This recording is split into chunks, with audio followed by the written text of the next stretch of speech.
Next बात करते हैं हम यहाँ पर पॉइंट नंबर 2 को लेकर कि पॉइंट नंबर हमारा जो है वो 2 क्या है। तो पॉइंट 2 का मतलब यहाँ पर ये है, ठीक है, कि जैसे या कंसेप्ट नंबर 2 कह लो, पॉइंट नंबर 2 कह लो, कि यदि हमारा क्वेश्चन में पूछा जाता है कि यदि हमारा x प्लस 1/x का मान अगर n है तो भविष्य में इसके क्यूब की अगर चर्चा की जाएगी कि यहाँ पर x³ प्लस 1/x³ हमारा कितना होगा, तो हम आंसर कैसे देंगे, क्या देंगे वो बताइए। ठीक है, x³ प्लस 1/x³ क्या होगा। तो अब इसको कैलकुलेट करने के लिए हमें कुछ बातों का ध्यान रखना होगा भाई। समझ रहे हैं यहाँ पे x³ प्लस 1/x³। तो ये कैसे होगा, तो यहाँ पर एक छोटू सा इसका हम प्रूफ देखते हैं कि इसको हम प्रूफ कैसे कर पाएंगे। ठीक है, और प्रूफ को जानने के लिए आपको यहाँ पर a प्लस बी का होल क्यूब का फॉर्मूला जानना पड़ेगा। ठीक है, छोटा सा फॉर्मूला मैं यहाँ पर लिख देता हूँ कि a प्लस बी का होल क्यूब का जो फॉर्मूला होता है वो मेरे भाई यहाँ पर होता है a³ प्लस हमारा हो जाता है b³ और प्लस हमारा हो जाता है कितना, 3ab into a plus B के। सीधा सीधा हिसाब किताब होता है भाई। ठीक है, a प्लस बी का होल क्यूब का फॉर्मूला क्या होगा, तो a³ plus b³ plus 3ab into a plus B. तो अगर मान लीजिए जो क्वेश्चन में हमें दिया गया है, जिस प्रकार से हमारे सवाल में हमें दिया गया है कि x प्लस 1/x की वैल्यू जो है वो हमारी n है मान लो। अगर मैं दोनों साइड होल क्यूब करता हूँ, मैं इधर भी होल क्यूब करता हूँ और मैं इधर ही होल क्यूब करता हूँ, तो जैसा कि आपको पता है कि a प्लस बी का whole cube, a plus B का होल क्यूब बराबर होता है a के क्यूब के, यानी यहाँ पर x के क्यूब के, प्लस b के क्यूब के, यानी यहाँ पर 1/x के क्यूब के, plus 3 into a into B, यानी a की वैल्यू कितनी है तो x है और b की वैल्यू कितनी है तो 1/x है, और ब्रैकेट में a प्लस बी, यानी यहाँ पर आ जाएगा a प्लस बी यानी x प्लस 1/x के, और ये बराबर हो जाएगा हमारे n³ के भाई। ठीक है, तो अगर हम क्वेश्चन में बात करते हैं तो x³ प्लस 1/x³ प्लस हो जाएगा x से हमारा x खत्म 3 हो जाएगा। ठीक है, अब आप मुझे बताओ x प्लस 1/x की वैल्यू कितनी दे रखी है n, तो x प्लस 1/x की वैल्यू को हम n लिख सकते हैं कि नहीं, तो बोलोगे हाँ सर, तो ये बराबर हो जाएगा n³ के। एक लाइन अगर हम और आगे बढ़ेंगे तो हमारा आंसर आ जाएगा, और वो होगा x³ प्लस 1/x³ बराबर n³ माइनस 3n मेरे भाई।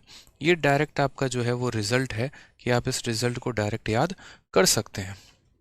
समझ रहे हैं इस बात को यहाँ पर, तो x³ प्लस 1/x³ की वैल्यू हमारी कितनी आ जाएगी, n³ माइनस 3n। तो यहाँ से हम जो है वो डायरेक्ट याद रख सकते हैं, और हम यहाँ क्या याद रख सकते हैं कि यदि हमारे पेपर में या यदि हमारे में ऐसा क्वेश्चन दिया जाए कि अगर हमारा x प्लस 1/x की वैल्यू, ठीक है, यदि हमारा क्या हो जाए, यदि हमारा x प्लस 1/x की वैल्यू हमारी n हो जाए, तो ये जीवन भर याद रखना यहाँ पर कि तो आपका x³ प्लस 1/x³ की जो वैल्यू आ जाएगी वो हमारा हो जाएगा n³ माइनस 3n मेरे भाई। कितना हो जाएगा, n³ माइनस 3n। याद रखना है, स्क्वायर निकालना है तो n² माइनस 2 और क्यूब निकालना है तो n³ माइनस 3n निकालना है। ठीक है, चलिए आ जाइए नेक्स्ट क्वेश्चन। यहाँ सीधा का सीधा हम लगाते हैं और सवाल को यहाँ देखते हैं क्या कहा गया है। यदि मान लीजिए क्वेश्चन में आपसे कल के दिन भविष्य में कहा जाए x प्लस 1/x की वैल्यू 3 है, तो पता करिए आप यहाँ पर कि x³ प्लस 1/x³ की वैल्यू हमारी कितनी होगी। जल्दी से कमेंट बॉक्स में आप लोग आंसर बताइए कि इसका मान हमारा कितना होगा।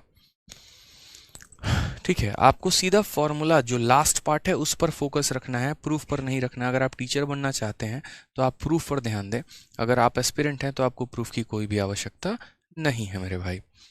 ठीक है, चलिए n³ माइनस 3n, बहुत शानदार बहुत शानदार बहुत शानदार। मयंक कहते हैं सर अरिथमेटिक का बैच कब स्टार्ट होगा, किस चैप्टर से स्टार्ट होगा, जो भी होगा आपके एप्लीकेशन पे आपको दिख जाएगा, परेशान होने की आपको ज़रूरत नहीं है। ठीक है, सिर्फ और सिर्फ कायदे से अभी आप लोग पढ़ाई करिए, फालतू का कमेंट मत करिए। ठीक है, दिमाग खराब करने वाला काम नहीं हो, पढ़ने आए हैं पढ़ाई करिए, बस उस पर ध्यान दीजिए। अभी क्लास के बाद सभी के क्वेश्चंस का आंसर दूंगा मैं, अभी सिर्फ और सिर्फ इस पर फोकस करो। तो x प्लस 1/x की वैल्यू 3 है, तो क्यूब का वैल्यू हमारा कितना होगा, तो हम बोलेंगे सर x³ प्लस 1/x³ जो होगा वो हमारा बराबर हो जाएगा किसके, n³ माइनस 3n के। n का मान हमारा कितना है, 3 है, तो 3 का क्यूब हमारा हो जाएगा 27, और 3 इंटू 3 हमारा हो जाएगा 9। कुल मिलाकर हमारा उत्तर कितना आ जाएगा, कुल मिलाकर हमारा आंसर 18 आ जाएगा भाई। यानी अगर x + 1/x का मान 3 दिया था तो इनके क्यूब का सम जो होगा वो हमारा कितना होगा, 18 होगा। समझ गए इस बात को, क्यूब का सम हमारा कितना होगा, 18 होगा। चलिए एक और क्वेश्चन का आंसर दीजिए आप लोग यहाँ पे मुझे। एक और क्वेश्चन हम आपसे पूछते हैं, यदि आपका यहाँ पर x + 1/x का मान 3 के जगह पर 5 है तो आप मुझे बताइए यहाँ पर x³ + 1/x³ का मान कितना होगा। x³ + 1/x³ का जो मान होगा वो हमारा कितना होगा, सीधा सीधा आंसर दीजिए। चलिए x³ + 1/x³ का जो मान होगा वो कितना होगा।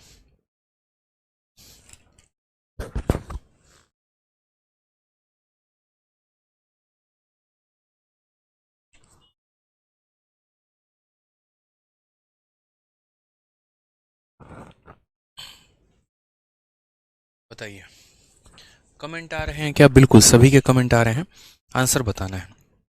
आप बोलेंगे सर बहुत आसान काम है ये, आप छोटा सा काम देखिए। तो अभी हम लोगों ने सीखा कि सर x³ + 1/x³ अगर मुझे निकालना है तो मुझे यहाँ पर क्या करना पड़ेगा, n³ - 3n करना पड़ेगा सर। यानी n के जगह पर यहाँ कितना है, n के जगह पर 5 है तो 5 का क्यूब कितना हो जाएगा, 125 हो जाएगा, और -3 × 5 यानी 15 हो जाएगा। 125 में से 15 घटाएंगे तो कितना आ जाएगा, 110 आ जाएगा। तो इसका सही उत्तर जो होगा वो हमारा कितना होगा, 110 होगा। ठीक है। अब पेपर में यहाँ पर क्या आता है कि पेपर में आपको चलो नॉर्मल संख्या नहीं दी जाती है, नॉर्मल संख्या तो दी ही गई जिस पर आप लोगों ने सीख लिया। पेपर में यहाँ पर प्रॉब्लम आपको यहाँ पर आ जाएगा, स्पेशली तब जब एग्जामिनर जो है यहाँ पर नॉर्मल तरीके से सवाल ना पूछ के इसी क्वेश्चन में कुछ इस प्रकार का बदलाव कर दे और इसे आपको जो है 3 के जगह पे यहाँ पर आपको √3 दे दे और तब आपसे पूछे कि बताओ x³ + 1/x³ की वैल्यू कितनी होगी। ठीक है, x³ + 1/x³ की जो वैल्यू है वो हमारी कितनी होगी अगर इस सवाल में हम 3 को √3 के साथ रिप्लेस कर देते हैं तो बताइए क्या बोलेंगे आप। ठीक है, हाँ छोटा सा क्वेश्चन है, बताइए। अर्चना कुमारी, प्रकाश गोस्वामी, मनीष चौधरी, विशाल विराट, ऋषु कुमारी, बताइए। बहुत शानदार भाई, बहुत शानदार आंसर देना शुरू किया। कोई कह रहा है 0, कोई कह रहा है √3। ठीक है, किसी का आंसर -1 आ रहा है। क्या लगता है आपको क्या आंसर होगा? चलिए अभी हम लोग देखते हैं यहाँ पे। तो अगर हम लोग अभी देखेंगे तो हम बोलेंगे सर देखिए यहाँ पर क्वेश्चन में हमसे कहा गया है इनका क्यूब निकालने का। तो अगर हम इनका क्यूब निकालेंगे तो x³ + 1/x³ हमारा कितना हो जाएगा, वो हमारा बराबर हो जाएगा n³ - 3n के। n के जगह पर हमें क्या लेना है, √3। √3 का यहाँ पर क्या हो जाएगा, क्यूब हो जाएगा, और -3 इंटू मेरे भाई कितना हो जाएगा, √3 हो जाएगा। अब √3 का क्यूब, बहुत बच्चों को √3 का क्यूब आता है, बहुतों को नहीं आता है, कोई परेशानी की बात नहीं है। √3 का क्यूब करने का मतलब यहाँ पर ये होता है कि √3 को 3 बार मल्टीप्लाई किया गया है। √3 इंटू हमारा √3 और इंटू हमारा हो जाएगा √3। ठीक है, अगर हम रूट को 2 बार मल्टीप्लाई करते हैं, ठीक है, अगर हम रूट को 2 बार मल्टीप्लाई करते हैं, √3 को √3 के साथ मल्टीप्लाई करेंगे तो √3 इंटू √3 हमारा 3 हो जाएगा, और ये बेचारा सिंगल ऐसे ही रहेगा तो 3 √3 हो जाएगा मेरे भाई। समझ गए यहाँ पे कोई दिक्कत की बात है? बताइए। किसी भी रूट को 2 बार मल्टीप्लाई करने पे उसके ऊपर का रूट जो है वो गायब हो जाता है। √5 को √5 से करोगे 5 आ जाएगा, √7 को √7 से करोगे 7 आ जाएगा। तो वही वाली बात है भाई। तो हमने यहाँ पर इसका क्यूब निकाला तो इसका क्यूब हमारा कितना आ गया, 3 √3 आ गया, और यहाँ पर कितना है, 3 √3 है, और यहाँ 3 √3 में से 3 √3 चला गया तो कितना बचा, 0 बचा। यानी इसका जो करेक्ट आंसर आएगा वो हमारा कितना आएगा, तो इसका जो बिल्कुल सही और सटीक उत्तर आएगा वो हमारा 0 आएगा भाई। समझ गए यहाँ पर, इसका जो बिल्कुल सही उत्तर आएगा वो हमारा कितना आ जाएगा, 0 आ जाएगा। ठीक है, कोई परेशानी है? आ जाइए। अब यहाँ पर जो नेक्स्ट आता है वो पॉइंट नंबर 3 आता है कि पॉइंट नंबर 3 जो पढ़ना है वो आपको क्या पढ़ना है।